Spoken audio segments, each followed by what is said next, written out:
guys, welcome back. So it's been a little bit while since my last video, which it's been a little frustrating, but things happen. But trying to get back on track here with you guys. So thank you for being so patient. Thank you for sticking with the channel and allowing me to work through my stuff. School has been a little crazier than I thought it would be. So I'm learning how to juggle all that. I also unfortunately been on and off being ill, which has sucked, mostly in my throat. So I've been sick and not wanting to talk a whole lot, but here we are. So I'm going to try and do a couple of videos today to work on so that I can get more up for you guys. So we left off, we're working on the minor arcana, and we are looking at wands. So wands, I don't think go by any other name in most tarot decks, like cups and chalices or coins and pentacles. So very straightforward with wands.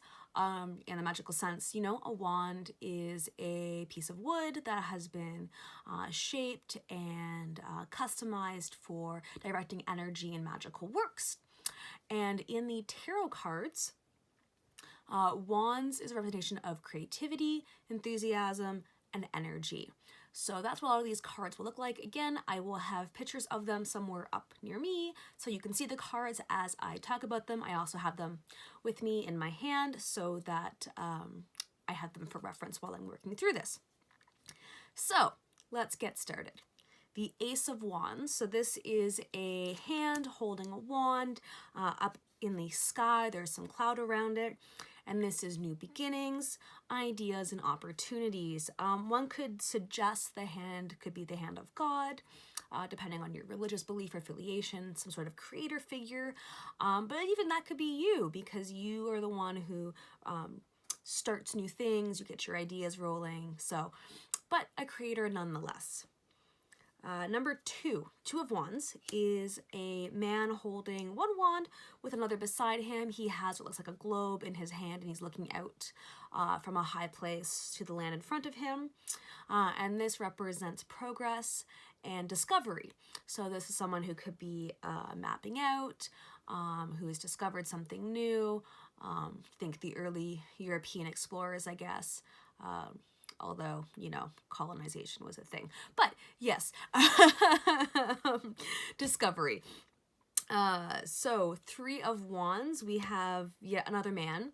I think there's a lot of men in this deck, this part of the deck. He is holding one wand in his right hand with 2 wands behind him. And again, he is kind of looking out on the land. And this is strength and boldness. So the land he's looking at, because again, I'm looking at the card right now. I'll have the card up somewhere for you. Looks a bit barren, looks a little treacherous, and potentially he's going to go out into that land, take a risk, so be bold.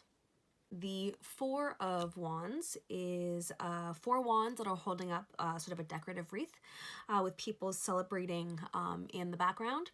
And this is celebrations, parties, and gatherings. So this could be a sign of a celebration at hand, getting ready for something big, which is always nice. And again, this can relate to so many things in one's life, be it anything from birth and marriage to a birthday to a promotion, but there's going to be cause for celebration. So that's always nice to see. The 5 of wands depicts 5 men, each one holding a wand. They're kind of in a aggressive state, and this is competition or struggle. I think the picture is pretty clear on the competitive nature of the situation. They all appear to be fighting with each other as if the wands were swords. The 6 of wands is a gentleman sitting upon a horse, holding a wand with a wreath decorating it, as well as a wreath around his head, and then other people standing I guess beside his horse or in the background, also holding wands. There's a lot of greenery on these wands compared to the previous one. Actually, I think they're pretty okay. There is some greenery on the other ones too, but these are a bit more decorated, particularly the one being held by the gentleman on the horse. And this is victory and overcoming previous struggles or challenges. So victory, success, all those good things. You won the battle, you completed the project, you passed the test. all of those good things. The Seven of Wands is a man holding a wand in a defensive position, with other wands below that they're kind of attacking him. And this is perseverance. So perseverance is, you know, the idea of being able to... I'm sorry, my ferret just made a noise and spooked me. Are you okay, baby? She's hiding in my sweater here. Just going to... This will be a nice break. Are you okay there, love? Okay, she's all right. She spooked me. Where was it? Perseverance.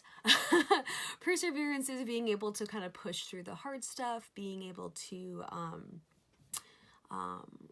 know, not give up and take those struggles and keep going and not letting it defeat you. So our guy is persevering over, I guess, his attackers, if you would, and he's got the upper ground, so you know, that's a good sign. Eight of Wands. Okay, sorry for the random cut. I just got interrupted. Let's try again.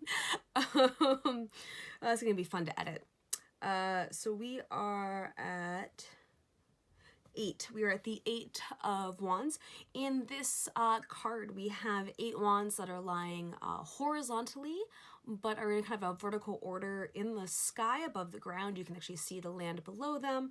There's a river and some hillsides there. And this is acceleration and enthusiasm. I'm going to be honest, I don't see the imagery. I'm not quite sure exactly what that, how that relates. I think once we look at some other decks and some other interpretations, maybe it'll be more clear. Yeah, acceleration or enthusiasm. So I mean, pushing forward, going forward, which is all fantastic, but I have a hard time with this card in particular, seeing that relation interpretation. 9 of Wands is a man who looks like he might have a bandage around his head.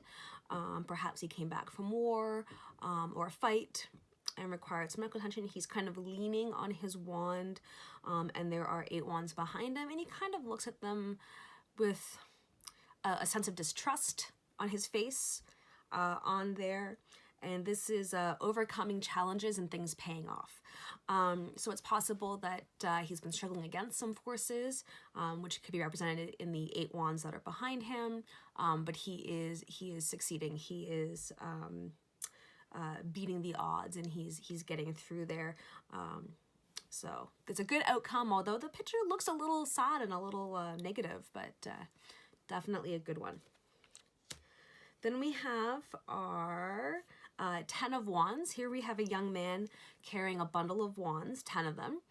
And this is responsibility, hard work, and achievement.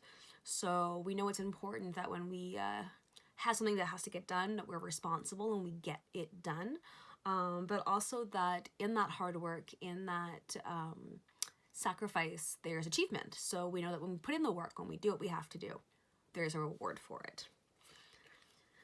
Then we come to the royal family, so the Page of Wands. He's a fancy man, done up in yellow, holding a wand. He's got a cute hat with I think that's a feather. You'll see in the picture, but I think that's a feather in his hat. And he is enthusiasm and dedication to projects. So dedication, definitely an important aspect of one's life. Clearly he's fond of his wand, like maybe he's polishing it, making it look just right. Our Knight of Wands, also in yellow. I think yellow is a big theme in this deck, or in this suite. And he's astride a horse that is kind of rearing up with a wand in his hand. And he is spontaneous and not reliable. So bad spontaneity. Something to start, but to not finish. So spontaneity can be a really great thing, but it can also be something that is, you know, not so beneficial, especially if you have plans and you spontaneously decide to change them and it negatively impacts those around you or even you. But also starting something and not finishing, which I think is something a lot of us face. We have these projects we want to do, cough me, and we don't always get them done, or we give up on them before we've completed them. The Queen, really regal looking in her yellow. She's got a cute little black cat in front of her, which soft spot to my heart. I love little black cats. Holding her wand and looking out. She's also holding a sunflower, and she is inspiration, passion, and a born leader. And I think you can really see that in her depiction here. She looks like a leader. She looks like she is in control and in power.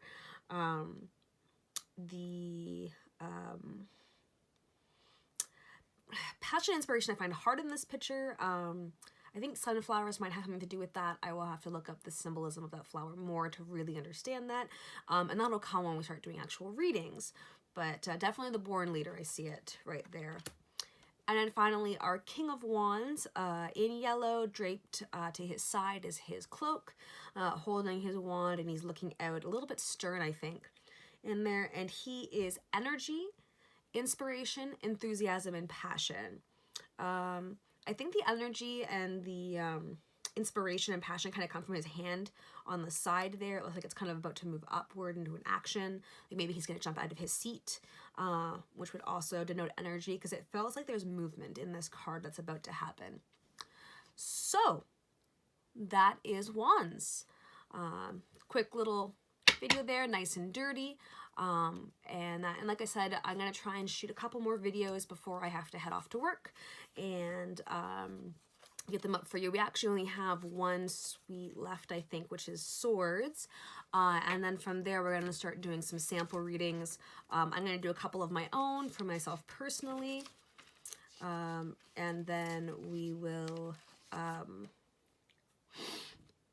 get some friends to also let me do some readings for them, because that will give some variety to the experience. But also, this is your chance to have your cards read. So if you're interested in having a reading, there's a couple of options. One is to join my Patreon. It's inexpensive. Starting is, I think, $1 a month. If you sign up, I will every month do a reading for you based on the amount that you want to donate. The more money you donate, the more complex of a reading you get on there, which is a great way for one to support me so that I'm able to keep doing this and keep making videos, because it is, you know, my time and my energy, aside from my job and in school. So definitely, if you want to support me that way, I would love to be able to do that. Not every reading will end up in a video, but every person will get a picture of their spread, and a detailed email with an explanation of their reading. But again, I will also post some of those as videos on the channel, and you can request to remain anonymous. You don't have to have your name on there if you don't want it. I will respect that, of course. Also, if you want to leave a comment on my video, I will once a month pick a comment, and they will get the chance to ask a question, and I will do a 3-card reading for them. So that way, for those of you who can't donate, because I know that some of us are not always in the position to do so, we'll have an opportunity as well. And I'm hopefully going to hold a couple of contests and events where other people who aren't Patreons can have a chance to have readings done as well. If you are interested in getting involved in tarot, definitely hit up either a local bookstore, or if your area has any kind of new age spiritual shop, a lot of them sell them there. Remember, this is for entertainment purposes. We can't see the future. No one can see the future. But it's a lot of fun to do with your friends. It's a great way to help you sometimes sort out your thoughts. For me, I use it for that, to figure out how I want to make decisions, and kind of work through stuff that are going on. But please do that. Below is a link to my Patreon account if you want to check it out, as well as my other social media links. Not as much tarot on there, but if you just want to follow me and chat, they're there. As well, please like, comment, subscribe, share this with your friends. Help me get my videos out there and build an audience base. And hopefully you guys enjoyed this, and I'll see you again soon.